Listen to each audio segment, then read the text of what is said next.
Bienvenidos al laboratorio de neurofisiología del Departamento de Anatomía y en esta ocasión estaremos tocando el tema sobre el sistema sensorial y qué es lo principal en este sistema al considerar los diferentes tipos de receptores que están involucrados en él y a dónde tiene que llegar toda esta información. Sabemos bien que tenemos nuestro sistema nervioso central, ¿verdad? Considerando aquí la fisura central y estas áreas poscentrales, tenemos la estructura sensorio-motora primaria que va a ser la encargada de establecer esta función de recibir toda esta información sensorial. ¿Qué tenemos, pues, como componentes del sistema somatosensorial o sensorio-motora? Todos estos receptores están distribuidos por todo el cuerpo y no se concentran en un solo órgano. Estos receptores, ¿verdad? Son las células que son sensibles a un cierto tipo de modalidad sensorial y ya veremos cómo cada uno de ellos va a tener estas características de detectar esa información. Entonces tenemos estos receptores distribuidos en la piel. Tenemos la piel con pelo, que es la piel hirsuta, y la piel que no tiene estas prominencias o que no tiene esta distribución de pelos. Entonces aquí tenemos la epidermis, la dermis y cómo están distribuidos cada uno de ellos, ¿verdad? Y estos receptores, pues decíamos, no están concentrados en un solo órgano, como por ejemplo el sistema visual o el sistema auditivo. Tenemos pues estos receptores, son las terminaciones libres, el receptor de Merkel, el corpúsculo de Meissner, el corpúsculo de Pacini y el receptor de un folículo piloso. Vean ustedes aquí, por ejemplo, esta estructura histológica interesante que es el corpúsculo de Pacini. Bueno, estos mecanorreceptores que por qué los definimos así y están involucrados con el tacto, la presión, la vibración, la temperatura, la propiocepción, ¿verdad?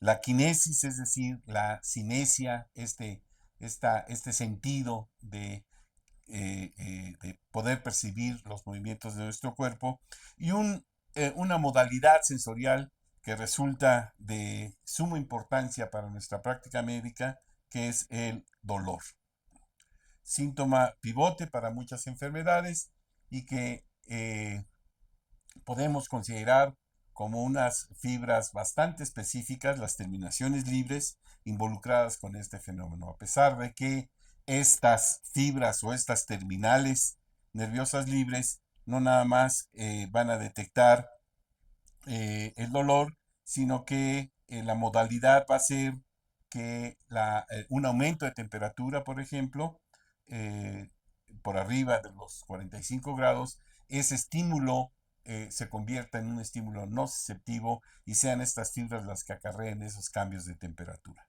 Entonces, tenemos estos diferentes receptores involucrados, distribuidos en toda la piel, y vamos a ver cómo este sentido del tacto, esa peculiar función que tiene estos receptores, por ejemplo, en la yema de los dedos para poder hacer exploración y poder detectar esas sutilezas de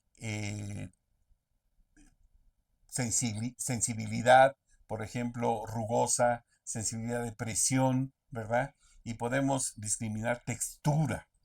Bueno, estas células, como decíamos, están eh, inmersas en estas capas y ya decíamos cuáles son las terminaciones libres, la de Meissner, Merkel, Pacini, Ruffini y el receptor del folículo piloso. Entonces, cada receptor está especializado en transmitir un tipo de información. Ya decíamos, estos mecanorreceptores son sensibles a la energía mecánica, a esta deformación, tacto, presión, vibración, estiramiento, ¿verdad? Y estos otros receptores, por ejemplo, sensibles a la temperatura, ¿verdad? van a responder a estos cambios de esta energía térmica. Y vamos a mencionar aquí de una vez la presencia de estos quimiorreceptores que son sensibles cuando un estímulo tiene la característica de ser una sustancia química. Entonces, vean ustedes cómo esta estructura nerviosa, por ejemplo, el corpúsculo de Pacini, esta fibra, está envuelta en estas láminas, ¿verdad? Y aquí en este sitio puntual es su sitio de sensibilidad. Tenemos estas otras formas, terminaciones nerviosas, y todas ellas pues van a llevar información a través de esta fibra nerviosa. Entonces, ¿qué hacen estos diferentes receptores? Hacer este fenómeno de transducción. ¿En qué consiste el fenómeno de transducción? Es un cambio de energía, un estímulo, ¿verdad? Como es la presión, se convierta en un estímulo que entiende el sistema nervioso central y es otro tipo de energía. Por ejemplo, la generación de potenciales de acción. Ya veíamos lo importante que es que estos receptores, ¿verdad? Partan con una propiedad que le llamamos potencial de receptor, ¿verdad? Y que son estos cambios que sufre su cambios dentro de la estructura de la célula, cambios iónicos que determinan que cambie su estado eléctrico, es decir, son capaces ya pues de cambiar su potencial de membrana, este potencial de receptor, una vez que alcanza el umbral, se generen potenciales de acción, ¿verdad? Que son los que se van a propagar a lo largo de toda la fibra. Entonces, estos receptores van a ser y son los responsables de llevar a cabo este fenómeno trascendente y fundamental que es el fenómeno de transducción. Y es importante porque aún eh, necesitamos estudiar más cómo es que en ciertos órganos se lleva a cabo este fenómeno de transducción. La deformación del receptor, ¿verdad? Hace que cambie su potencial de membrana. Consideramos, por ejemplo, nuestra membrana con dos propiedades fundamentales, que es la resistividad y la capacitancia. Si esta es la membrana celular, ¿verdad? El medio interno, medio externo, y lo que nos va a interesar justamente es cómo la concentración de un determinado ion va a determinar que se mueva hacia adentro de la célula y otros se muevan hacia afuera de la célula, pero cambie su estado de reposo, se despolarice y si el estímulo que en un momento dado está provocando esta despolarización alcanza valores a nivel umbral, esta respuesta ya no es local, sino se genera un potencial de acción. Y ese es otro tipo de información que tiene que llegar al sistema nervioso central, tiene que ser llevado por estas fibras, ya veremos en qué característica va a ser acarreado este potencial, dependiendo del tipo de la célula que se trate. Pero por lo pronto vamos a considerar cuáles son estos diferentes receptores.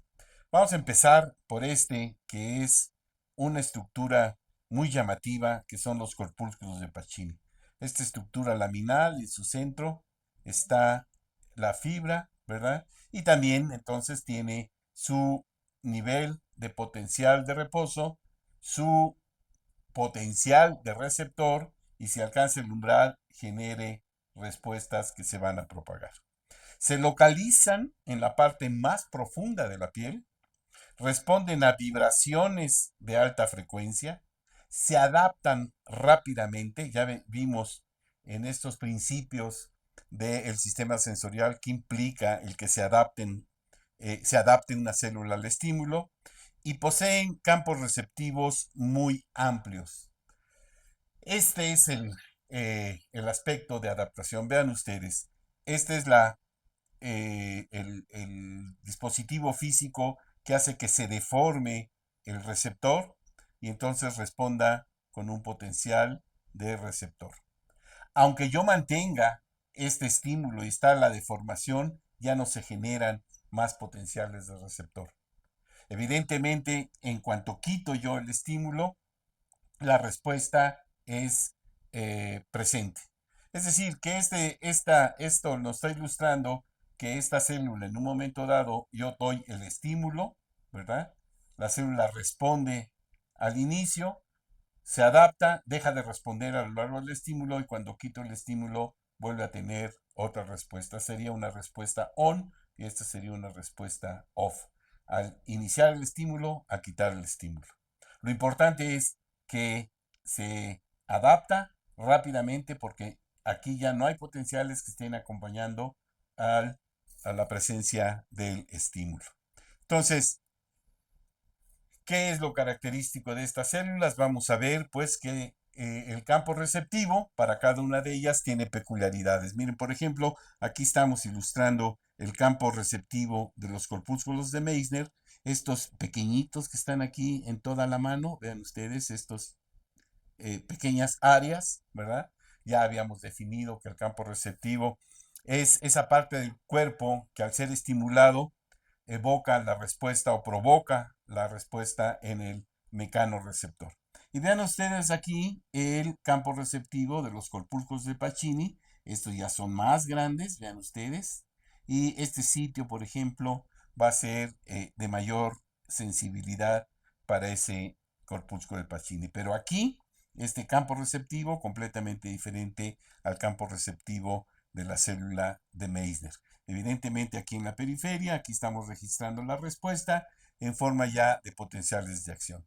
Vean ustedes los corpúsculos de Pacini, cómo son sus campos receptivos. Aquí los tienen, ¿verdad? Este es el sitio activo, pero está abarcando prácticamente toda esta área, ¿verdad? ¿Qué quiere decir? Que si yo estimulo por acá, evidentemente el receptor va a responder. Pero si estimulo en este punto crítico, la respuesta va a ser de mucho mayor significancia, ¿no? Entonces, corpúsculo de Pacini tienen sus campos receptivos, ¿verdad? Y estos campos receptivos grandes, ¿verdad? Van a determinar un cierto tipo de resolución en cuanto a la discriminación de la información. Los corpúsculos de Meissner se localizan en la parte más superficial de la dermis. Vean aquí están ilustrados, azulitos, aquí al final de la dermis, ¿verdad? Y estas células tienen como característica de sus campos receptivos es que son bastante pequeños. Vean ustedes aquí cómo están localizados en partes pequeños, ¿no? Se localizan en la parte superficial de la dermis por debajo del epidermis. Responden mejor a vibraciones de baja frecuencia. Si yo estimulo aquí con baja frecuencia, el receptor va a responder. Se adaptan muy rápidamente, doy el estímulo, su respuesta en cuanto aparece y después decae, ya no acompaña a lo largo de todo el estímulo y los campos receptivos, como lo estamos ilustrando aquí, son pequeños. ¿Qué pasa con los corpúsculos de Merkel? Vean ustedes, está justamente en la capa más profunda de la epidermis, aquí, y están por arriba, pues, la dermis, aquí están ubicados estos corpúsculos de Merkel. Estos corpúsculos de Merkel tienen, y vamos a ilustrar, eh, en ellos se han hecho estudios bastante sofisticados y específicos, porque vean ustedes aquí tenemos en esta parte A, esta célula es una célula de Merkel, es un corpúsculo de Merkel. Tenemos aquí el registro de el whole cell y este otro es un dispositivo para deformar esta célula. Deformaciones, vean ustedes aquí, cada escaloncito corresponde a una micra, ¿sí? Yo estimulo y ¿qué estoy viendo con el registro en fijación de voltaje? Esta corriente, ¿verdad? Que en cuanto yo deformo la célula, se forma una corriente entrante ¿verdad? Y conforme voy estimulando la célula con diferentes intensidades, la respuesta es aún mayor. Son estudios muy sofisticados, muy bonitos. Vean ustedes aquí la célula fluorescente, ya está marcada previamente con una sustancia que le hace florecer, se visualiza, entonces relativamente fácil se pone el microelectrodo de registro y el dispositivo para estimularlo. Estas respuestas son muy peculiares. Vean ustedes aquí 2.9 milisegundos, 9.7. Son respuestas muy rápidas que están generando, que está generando este corpúsculo de Merkel. Y vean ustedes sus campos receptivos, también son muy pequeñitos. Aquí está, campo receptivo pequeño, ¿verdad? Están ubicados en este sitio de la epidermis, ¿verdad? Responden a cambios de presión de muy baja frecuencia, se adaptan muy lentamente, sí, para que vean, si yo tengo aquí el estímulo, una vez que arranca el estímulo, empieza el disparo de la célula y se adapta, deja de disparar cuando yo quito el estímulo. La frecuencia aquí es mayor, la frecuencia aquí es menor, ¿verdad? Y entonces poseen campos receptivos muy pequeños, ya los estamos ilustrando aquí en la mano. ¿Qué es eso de adaptación lenta? Pues decimos acá el estímulo, la respuesta, y la respuesta empieza a decrementarse, no obstante que estoy aplicando el estímulo. En cuanto quito el estímulo, la respuesta deja de estar presente. Y esto es importante porque esta sensibilidad de frecuencia y tamaño del mecanorreceptor, ¿verdad? La podemos ilustrar en función justamente de su adaptación. Vean el Meissner, su adaptación rápida, deja de responder, no acompaña el estímulo. Y el corpúsculo de Pacini, por ejemplo, es una adaptación también lenta. Aquí rápida, aquí lenta, y tiene sus eh, cuerpos o su campo receptivo, estos Meissner pequeño, estos campos receptivos del Pacini más grandes, ¿verdad? Entonces el Meissner se adapta lentamente, vean ustedes aquí, y la de Ruffini también se adapta lentamente. Y aquí lo que estamos ilustrando es el umbral. El umbral, dependiendo de la frecuencia, aquí tenemos en la ordenada el estímulo con una frecuencia, y el umbral a esta frecuencia es menor que a frecuencias bajas. Aquí el umbral está más alto.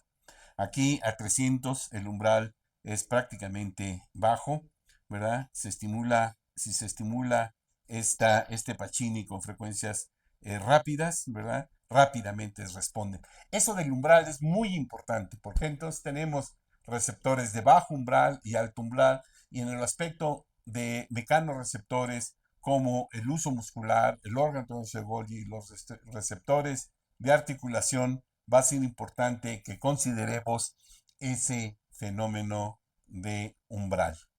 Tenemos aquí entonces las terminaciones de Ruffini. Vean ustedes, están en en la profundidad de la piel, en la dermis. Aquí está ilustrado este Ruffini, ¿verdad? Y vean ustedes cómo son sus campos receptivos y su comportamiento.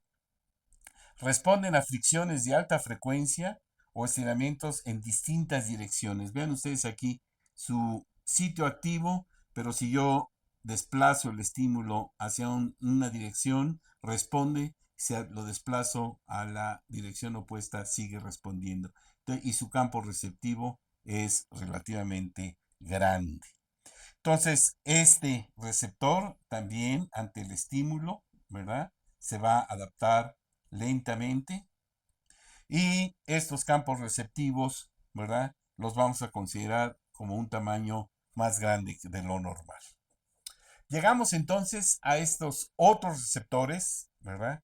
Que entran dentro del aspecto de mecanorecepción, y es el uso muscular o de estiramiento muscular. Aquí vale la pena establecer un aspecto importante. ¿Cómo están distribuidos estos receptores dentro de nuestro arreglo muscular que tenemos? Estos sitios, estos son el músculo extrafusal, esta es la fibra intrafusal, ¿verdad? están en sus puntos de inserción y justamente de la fibra intrafusal, de su parte central, sale una fibra 1A que pertenece al grupo 1A y que vamos a establecer a dónde llega esta fibra. Vamos a hacer un corte aquí de la médula espinal, vean ustedes aquí, y esta información a través de la fibra 1A llega y hace contacto monosináptico con uno de los principales componentes del asta anterior de la médula espinal. Esta es una alfa motoneurona. Esta alfa motoneurona saca su axón y va a la fibra extrafusal. Entonces completamos un circuito. El uso muscular como receptor de estiramiento, ¿verdad? Y la fibra 1A como un componente importante, característico de esas fibras, porque dentro de la clasificación que ya veremos, vamos a adelantar que esta fibra 1A va a conducir a una velocidad promedio de 100 metros sobre segundo. Es una fibra mielínica, pertenece a fibra 1A, y evidentemente lo que establecemos aquí es este circuito ya cerrado proveniente del receptor, contacto monosináptico con la alfa motoneurona y esta alfa motoneurona a través de vía eferente, ¿verdad? A inervar a la fibra extrafusal, al músculo. ¿Qué quiere decir esto? Que si yo estiro este receptor, es un receptor de estiramiento, se iniciarán potenciales de acción a lo largo de toda la fibra, llegarán a la alfa motoneurona, despolarizará a la alfa motoneurona y a través de su vía eferente, ¿verdad? Hará que llegue esta información a lo que conocemos clásicamente como la placa neuromuscular. Esta placa neuromuscular, aquí se libera acetilcolina, ¿verdad? Llegará al músculo y una vez dado el estímulo, la respuesta aparecerá con una cierta latencia. Aquí el aspecto importante, y siempre hago énfasis, es, pues vamos a considerar, por ejemplo, que esta fibra 1 conduce a 100 metros sobre segundo y esta fibra 1A, ¿verdad? Es mielínica y la distancia total que va a existir entre una vez dado el estímulo y la aparición de la respuesta va a ser 0.5 de metro. La pregunta es, si yo tengo la velocidad que es igual a distancia sobre tiempo, lo que quiero calcular pues es el tiempo, ¿no? El tiempo una vez dado el estímulo, el tiempo que tarda en que yo estiro el uso muscular, se completa todo el circuito, de esta manera refleja y encuentro la respuesta, la sacudida en la fibra extrafusal. Si considero eso, prácticamente estoy considerando que esa latencia está del orden del 0.06 milisegundos. Porque si tengo aquí 100 entre 5.5, evidentemente me va a dar en los 5 milisegundos. Pero existe aquí una sinapsis y esa sinapsis hace un retardo de 1 milisegundo aproximadamente. Entonces, le sumo esta latencia que tiene al intervenir en este circuito una información para que se dé esta actividad refleja, ¿verdad? 1 milisegundo y es en total, espero tener la respuesta alrededor de los 6 milisegundos.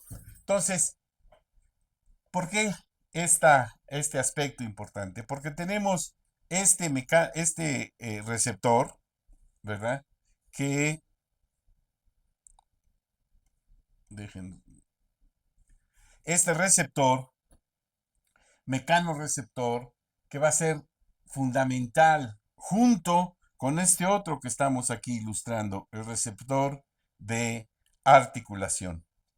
Y si nos vamos más en detalle, aquí en el tendón tendremos otro receptor, ¿verdad? Que es el órgano tendinoso de Golgi. Entonces tenemos receptor del uso muscular, receptor de articulación, órgano tendinoso de Golgi, y toda esta información debe entrar al sistema nervioso central y ser procesada en la corteza cerebral somatosensorial áreas poscentrales, áreas 3A, 3B, 1, 2, 5 y 7, ¿verdad? Entonces, fundamental porque esta información proprioceptiva tiene que estar llegando a áreas cerebrales, ¿verdad? Para que se dé toda esta interacción entre cortezas y podamos ver esta regulación sensorio-motora. Entonces, importante información tenemos del uso muscular, ¿verdad? Por ejemplo, se creó toda una controversia de si en la corteza cerebral, ¿verdad? En estas áreas poscentrales 3A, 3B, 1, 2, 5 y 7, cómo llegaba esa información de los músculos. Y se estableció, por ejemplo, un individuo un investigador importantísimo, Moncastle, decía que la aferencia muscular, es decir, esta información proveniente del uso muscular, ¿verdad? No llegaba a la corteza cerebral. Hasta que siguieron los experimentos y se muestra que esta información muscular llega a esta área 3A. Entonces empieza a tener sentido porque lo que se pretende es tratar, esta es la zona 4, esta es la 3A, esta es la 3B, la 1, la 2, ¿verdad? La 5 y la 7. ¿Qué modalidad sensorial llega a cada una de ellas y por qué le vamos a dar sentido a esta interacción entre cortezas? Evidentemente aquí tenemos el área precentral, que es la motora sensorial primaria. Aquí pueden haber o están las células que dan origen al tracto piramidal, el cual se difusa, baja y hace contacto con esa alfa motoneurona. Pero ¿por qué esta información, el mismo Moncastle establece que esta información de los receptores de articulación llega al área 2? Justamente aquí estas células reflejan perfectamente el ángulo que tiene esa articulación. Y esta área 2 proyecta al área 4. Y el área 4 proyecta también al área 2. Es recíproca. Y entonces esta interacción ya nos está hablando de estas interacciones córtico-corticales involucradas justamente en la regulación del movimiento. Entonces, veamos cómo esta información va integrándose y va aportando mejor información para que se den, por ejemplo, funciones en estos animales, por ejemplo, que tienen vibrisas, ¿verdad? Como los pelos del labrinto poseen mecanorreceptores que son sensibles al movimiento. Esta vibrisa, si yo la muevo en una cierta dirección, ¿verdad? Y estoy registrando la actividad que se genera en la corteza cerebral, en cuanto cambia de dirección, la célula empieza a disparar potenciales. Aquí estamos ilustrando, por ejemplo, cómo esta estructura tiene también una eh, propiedad interesante que son detectores en ciertos animales, los bigotes, por ejemplo, que están orientando al animal a tener una mejor integración sensoriomotora. Vamos a ver las terminaciones libres. Estas terminaciones libres que están aquí embebidas por debajo de la epidermis y para arriba de la dermis, ¿verdad? Están distribuidas por la piel y responden al calor, al frío y al dolor.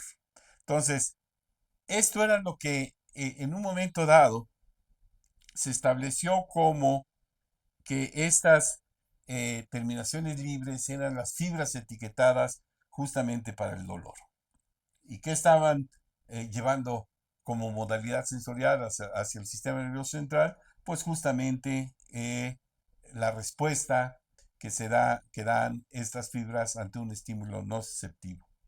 Pero el estímulo nociceptivo, ¿verdad? Puede ser químico, puede ser de deformación, pero después entra este aspecto de temperatura. Si aumentamos la temperatura, un estímulo de temperatura no doloroso en un momento dado se convierte en doloroso, o el frío, ¿verdad? También se puede convertir en dolor, y son estas fibras las que están acarreando justamente esa modalidad sensorial.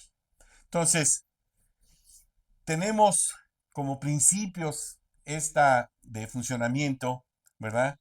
Estos aspectos de cómo el campo receptivo en un momento dado puede tener convergencia. Un campo receptivo grande se traslapa con un campo receptivo pequeño. Y que esta información en un momento dado, ¿verdad?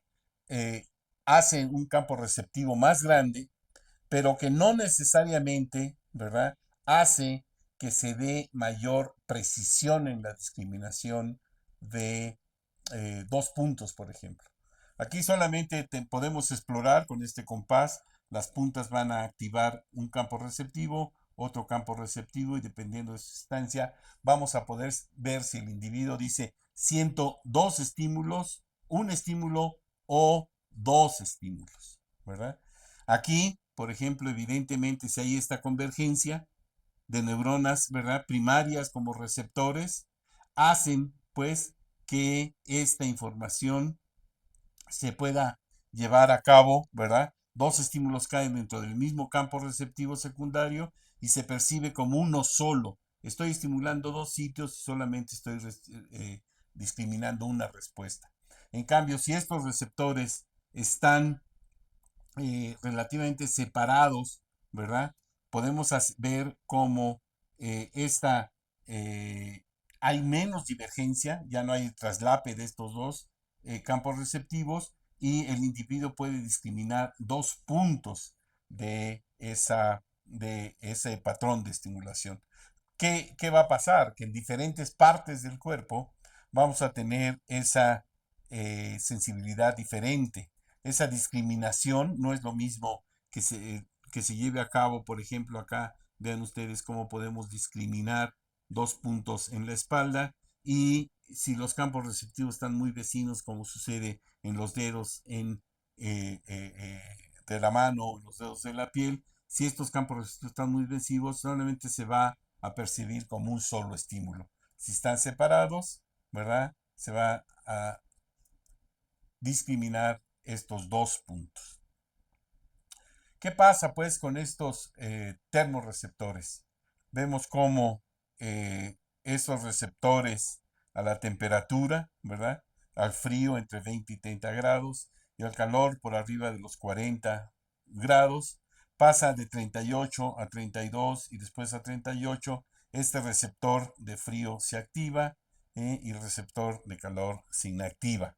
Entonces, estos receptores en la piel se activan por el calor y otros se activan por el frío.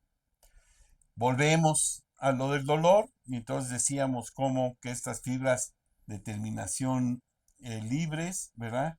Están discriminando cambios de temperatura, pero sustancias que van a activar directamente a este sistema. Se lesiona la piel, estas células, los mastocitos, van a liberar sustancia P, histamina, bradicimina, serotonina, prostaglandinas, el mismo potasio, ¿verdad? La liberación por parte de los vasos sanguíneos de la sustancia P y van a acarrear esta información dolorosa. Entra, aquí tenemos nuestra célula de primer orden en la raíz del ganglio dorsal, llegarán a la médula y tendrán que ascender por estas vías específicas para que nos dé esa modalidad sensorial que le llamamos dolor.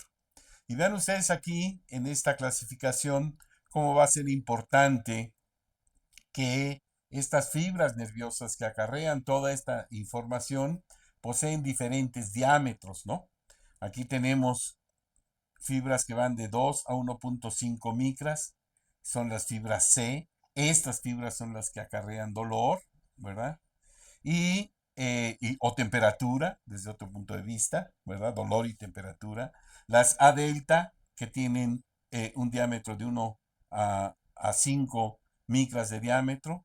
Las fibras A beta, que tienen un diámetro de 6 a 12. Y esta fibra que mencionaba hace un rato, que tienen un diámetro de 13 y 20 micras, pero su velocidad de conducción va a ser importante. Estas fibras de 1A están conduciendo a 120 metros sobre segundo, en promedio 100 metros sobre segundo. Y vean ustedes esta fibra delgada amielínica de 0.2 a 1.5 relacionada con la modalidad de temperatura y dolor, prurito, por ejemplo, comezón, ¿verdad? No va más allá de su velocidad de conducción de 0.5 a 2 metros sobre segundo. Entonces hay una estrecha relación entre el diámetro de la fibra y la velocidad de conducción de cada una de ellas. ¿Y por qué va a ser importante?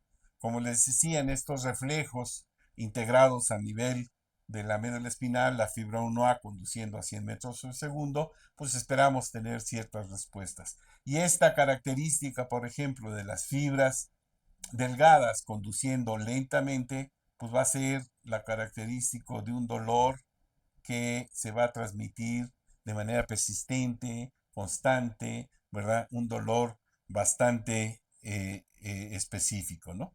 Entonces, eso va a justamente a llevarnos cómo es que toda esta información proveniente de estos receptores, ¿verdad? Llega al sistema nervioso central. Aquí tenemos un corpúsculo de Pacini, por ejemplo, un receptor sensorial, nuestra célula de primer orden en el ganglio de la raíz dorsal y tiene que entrar a la médula espinal. Esta médula espinal, ¿verdad? Ya sabemos muy bien que cada nervio raquídeo posee una raíz anterior o ventral, ¿verdad? Motora o vía eferente y una raíz dorsal o posterior, ¿verdad? Raíces posteriores que van a llevar esa modalidad sensitiva. Importante porque, pues como decíamos en nuestra médula espinal, lo significativo que resulta la presencia de elementos neurales, aquí esta célula le llamamos alfa motoneurona y una célula pequeñita aquí, ¿verdad? Las dos están sacando eferencias. Esta sería la gamma motoneurona. Entonces, alfa, gamma, esta alfa gamma motoneurona inervando. Lo interesante va a ser que esta célula module la sensibilidad del receptor del uso muscular y venga a integrar el sistema este que le llamamos sistema gamma eferente, ¿verdad? Entonces, y además la interacción que hay entre ellas, esta activación simultánea que le llamamos alfa gamma activación, alfa gamma coactivation, pues va a dar una fisiología muy peculiar al comportamiento que va a tener el receptor del uso muscular. Entonces, tenemos nuestra médula espinal, ya establecemos nuestra célula de primer orden, las raíces dorsales, y lo importante es cómo van a subir, cómo va a ascender esta información, ¿verdad? En cada uno de los diferentes sistemas. Aquí estamos ilustrando ya, por ejemplo, la columna dorsal y cada uno de ellos, por ejemplo, esta de la periferia, estos nervios raquídeos, van a tener inervación en la periferia, cómo va esta distribución anatómica desde el nivel sacro, lumbar, torácico, cervical y que llegue a la corteza cerebral. Entonces, cada uno de ellos va a tener una representación. Vean ustedes a nivel cervical cómo estas áreas que están de rosa, pues van a estar involucradas en ese plexo cervical, estas áreas torácicas, estas regiones lumbares interesantes, porque en L4, L5, una compresión, una herniación de disco va a afectar y vean ustedes cómo va a afectarse la sensibilidad en la periferia y empieza a ver acá, como decíamos en un principio, con nuestras ideas de que básicamente pues, tenemos que considerar que lo que viene de un lado del cuerpo tiene que cruzar la línea media y ascender es contralateral en estos aspectos sensoriales. Y eso va a ser fundamental e importante porque en la investigación neurológica, en las alteraciones periféricas, pues esta decusación es fundamental que la tengamos en cuenta. Pero esta distribución también de estas fibras lo que nos establece, pues, es un fenómeno que le llamamos el dolor referido, ¿verdad? Dado que estos campos, estos dermatomas están distribuidos, ¿verdad? Y no corresponde uno a uno con un filete nervioso en la médula, vemos como, por ejemplo, el esófago tiene sensibilidad en la parte anterior del cuello y en todo lo que es esta parte del abdomen o del tórax, ¿verdad? Y cómo se distribuye. Vean ustedes lo interesante del corazón, ¿verdad? Cómo el corazón está en el área precordial, se propaga al cuello, pero tiene esta cara interna del antebrazo, brazo y antebrazo, y ahí se refleja ese dolor en los casos, por ejemplo, de un infarto al miocardio. Entonces, ¿por qué se da este dolor referido? Bueno, porque miren, las fibras nerviosas sensoriales procedentes de un órgano interno, corazón, hígado, ¿verdad? Hacen sinapsis sobre neuronas espinales que reciben también impulsos desde la superficie de piel. Es decir, que esta neurona que va a decusarse y subir, hacer que suba esta información, pues está recibiendo información tanto de la piel como de un momento dado de la víscera. Esta información converge, sube y por eso se da esa distribución de sitios donde se percibe el dolor distantes, como decíamos hace un rato. Entonces, estas vías centrales somáticas, pues están bien ilustradas, cómo es que el tacto, la vibración, la discriminación entre dos puntos, ¿verdad? Estos axones de esta información, de estos receptores, entran a la médula espinal, llegan a la columna dorsal, ¿verdad? Se decusan justamente a la altura del bulbo, llegan al tálamo y llegan a la corteza contralateral. Esta es la vía de la columna dorsal lemniscal medial, ¿verdad? Que va a estar acarreando estas modalidades sensoriales. Dolor, temperatura y de parte también de esa sensibilidad táctil, ¿verdad? Viene de la periferia, ya decimos, de nuestros diferentes receptores, se decusa justamente en la médula, asciende, llega al bulbo, llega al tálamo y llega a la corteza contralateral, la corteza somatosensorial. Esa sería la vía espinotalámica. Y evidentemente aquí estos receptores, pues, este aspecto anatómico debemos tenerlo muy en cuenta. Está muy bien conocido como esta información, pues, de la periferia, receptores del cuerpo, el movimiento, ¿verdad?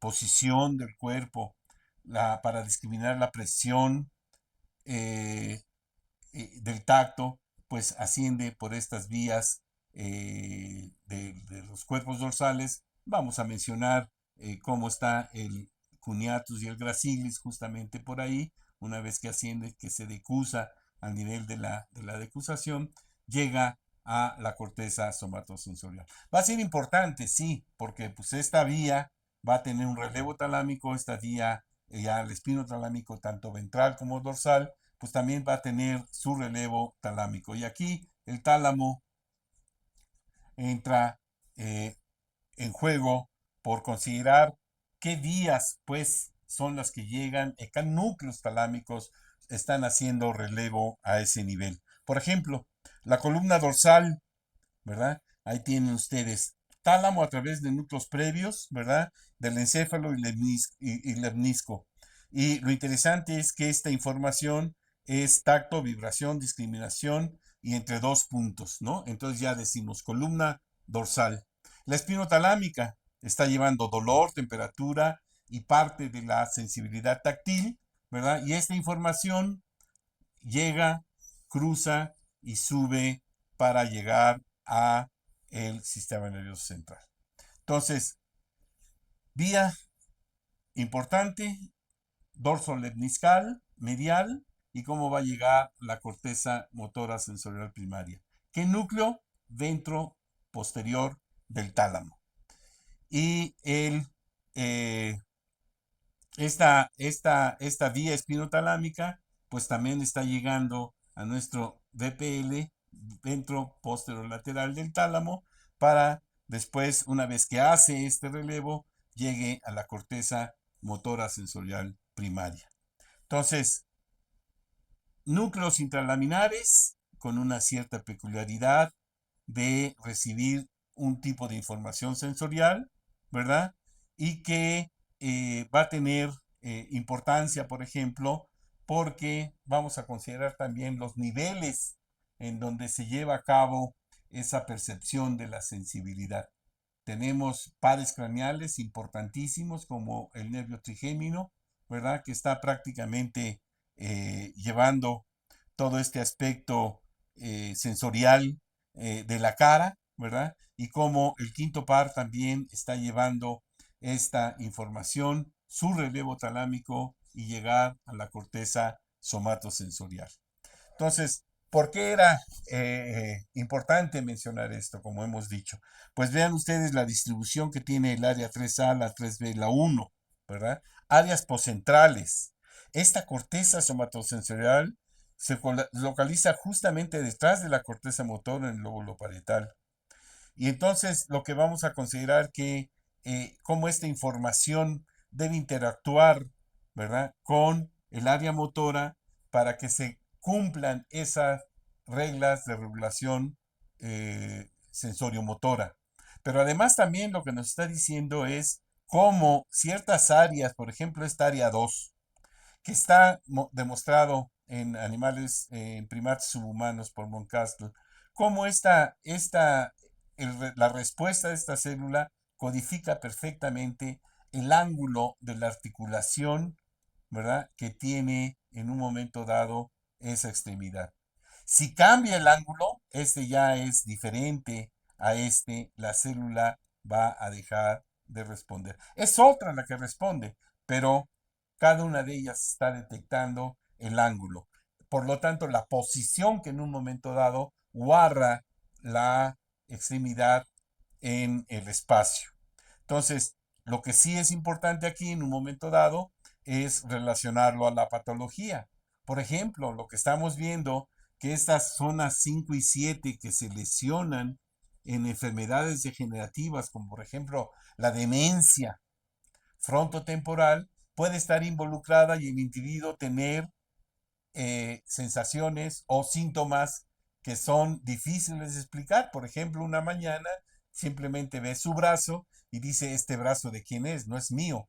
Hay agnosias, no va a reconocer su extremidad y eso está relacionado con la percepción de la información sensorial que está teniendo en esas áreas ese individuo. Entonces, importante, ¿por qué? Porque también nos da información sutil sobre cómo cada una de nuestras partes del cuerpo está representada en la corteza cerebral.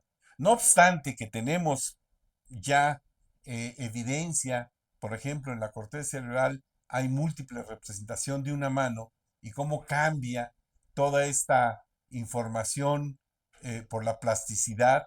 Desde el punto de vista heurístico, sí podemos seguir manejando esta idea que Penfield y Jasper plantearon. Ellos exploraron milímetro a milímetro la corteza cerebral para ver en dónde se recibía esta información. Vean ustedes los labios, qué buena representación cortical tiene en la corteza desde el punto de vista sensorial. También hay un homúnculo del aspecto motor.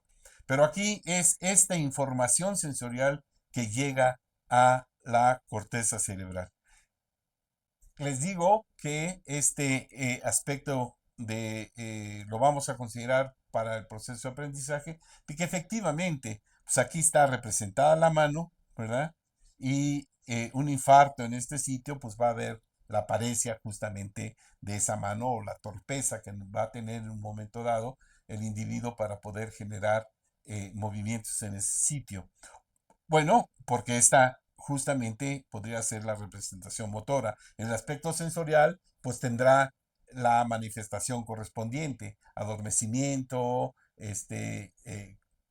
falta de sensibilidad, pero no se nos olvide que esto está jugando una interacción entre cortezas, simplemente está la línea media, lo sensorial y lo motor, y están interactuando una con otra.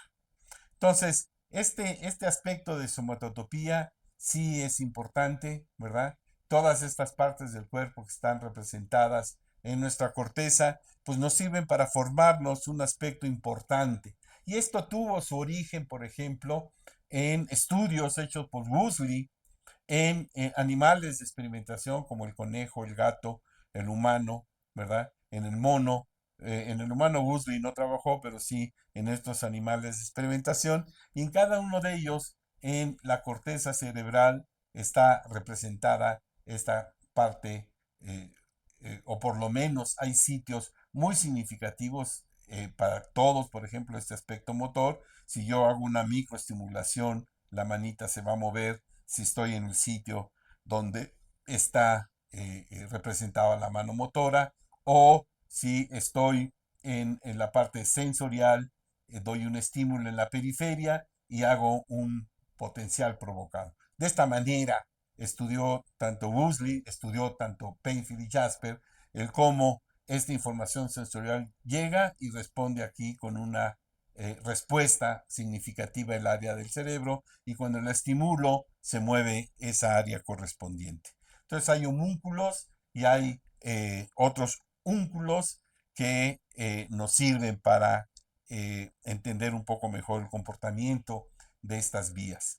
También tenemos otros aspectos experimentales importantes y sistemas que han ido evolucionando. Por ejemplo, mencionábamos estos animales que tienen vibrisas o bigotes, ¿no? Por ejemplo, en la rata. Resulta que en la rata esta representación de cada vibrisa está en la corteza cerebral y son pequeños conglomerados ahí que se les llamó barrels.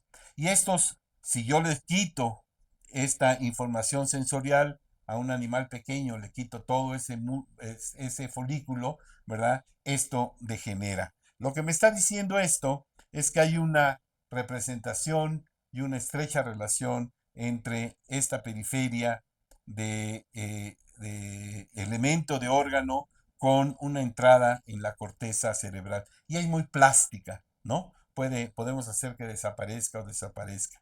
Y entonces aquí podemos ver cómo es que efectivamente esta región de la corteza cerebral que Moncapsel estudió, como que efectivamente hay un arreglo columnar. Siento con un microelectrodo vertical, prácticamente esta columna me va a demostrar un cierto tipo de modalidad sensorial. Aquí está otra columna, ¿verdad? Otra columna. Y si el electrodo entra en vertical, detecta una, aquí va a detectar otra modalidad sensorial, aquí va a detectar otra modalidad sensorial. Entonces, sí, este aspecto de un arreglo columnar en la corteza cerebral nos sirve para seguir entendiendo cómo se comporta la corteza cerebral. Igual, como decía yo, existen múltiples representaciones corticales. Entonces, esto lo que nos está diciendo es cómo estas zonas, por ejemplo, en el área 3B, estos campos receptivos en la corteza cerebral pueden cambiar en un momento si yo cambio la estructura de la periferia. Por ejemplo, supongan ustedes que aquí hago que el individuo pierda el dedo, pues va a tener una repercusión en el campo receptivo de la corteza cerebral que estaba representada ahí. Estos impulsos o aferencias sensitivas, ¿verdad? Llegan al tálamo y a partir de ahí se dirigen a la corteza somatosensorial, ¿verdad? Esta información se puede redirigir, ¿verdad? A otras áreas, ¿verdad? Para dar una respuesta más compleja. Entonces, sí, vamos a tener esta idea de cómo podemos ver que la corteza cerebral se está comportando muy plástica y que estas zonas, ¿verdad? Pueden mostrar diferentes sitios. A la mano, por ejemplo, puede en el aspecto sensorial o motor estar representada acá, pero también fuera de esa área motora primaria. Y lo que necesitamos pues es seguir investigando para ver en qué condiciones la representación, por ejemplo, de la mano, que son dos representaciones, una precentral y otra más frontal, están involucradas y en qué tipo de movimientos deben estar involucrados. Y como les decía, lo importante también cómo estas regiones parietales están codificando, ¿verdad? Esa información sensorial y están dando ya una información cognitiva del hecho. Aquí, por ejemplo, lo que se está ilustrando es este síndrome de negación donde el individuo con lesiones parietales, además ese que les digo que es la agnosia de posición, ¿verdad? Ve su brazo y dice, esto no es mío, ¿no? O imagínense ustedes, si no tiene conciencia en qué posición está su extremidad inferior derecha, pues no va a poder dar un paso. Bueno, eso se ve cuando está alterada estas cortezas parietales y también se ve cómo si a este individuo le pedimos que reproduzca estos dibujos, ¿verdad? Este es una flor, una casa y un reloj. El individuo con lesiones parietales evidentemente solo va a reproducir la mitad de esas imágenes. Entonces, volvemos pues a las características de estas propiedades fisiológicas de estas células somatosensoriales y nuevamente mencionando lo de el campo receptivo. Vean ustedes cómo aquí si estimulo este campo receptivo en el centro, ¿verdad? Esta se libera más, esta información de esta parte central hace contacto con interneuronas que van a hacer que se inhiba la información de la periferia del campo receptivo. Si yo inhibo la periferia, es la inhibición lateral, ¿verdad? La eficiencia del estímulo justamente va a salir por donde yo estimulo. ¿Qué quiere decir esto? Que el punto importante aquí para la agudeza de discriminación, se lleva a cabo justamente por este mecanismo de inhibición lateral. Este punto activa a esta célula primaria y esta célula va a inhibir la actividad dentro del campo receptivo, lo que está lateral van a ser inhibidas y simplemente va a salir por donde la célula sea más eficiente. Y de esta forma, evidentemente, va a dar una precisión, una agudeza en la percepción del estímulo. Esto trae a colación, por ejemplo, un circuito que tenemos, voy a ilustrar de manera muy sencilla esta entrada de esta sería la alfa motoneurona, la salida, una colateral y esta interneurona que planteábamos que inhibía justamente a la alfa motoneurona que le daba origen. ¿Qué quiere decir? Que esta colateral, cuando la alfa motoneurona dispara un potencial, activa a esta interneurona y esta interneurona es inhibitoria sobre ella misma. Sabíamos que era inhibitoria sobre ella, pero ahora resulta que esta inhibición es más espacial. ¿Qué quiere decir eso? Que al inhibir lo que está alrededor, la información que tiene que sacar esta alfa motoneurona se hace más eficiente. Entonces, eh, volvamos a este punto, ¿verdad? En donde este mecanismo de inhibición lateral hace pues que podamos discriminar con mayor agudeza estos estímulos que se pueden llevar en dos puntos. Y hasta aquí vamos a terminar esta charla y continuaremos con los siguientes temas que seguramente van a ser interesantes en función de que vamos a analizar cada uno de estos sistemas, ¿verdad? Sensoriales que guardan más especificidad. Olfacción, por ejemplo, gusto, visión y audición. Continuaremos entonces con estos sistemas sensoriales y hasta aquí llegamos por hoy. Hasta luego.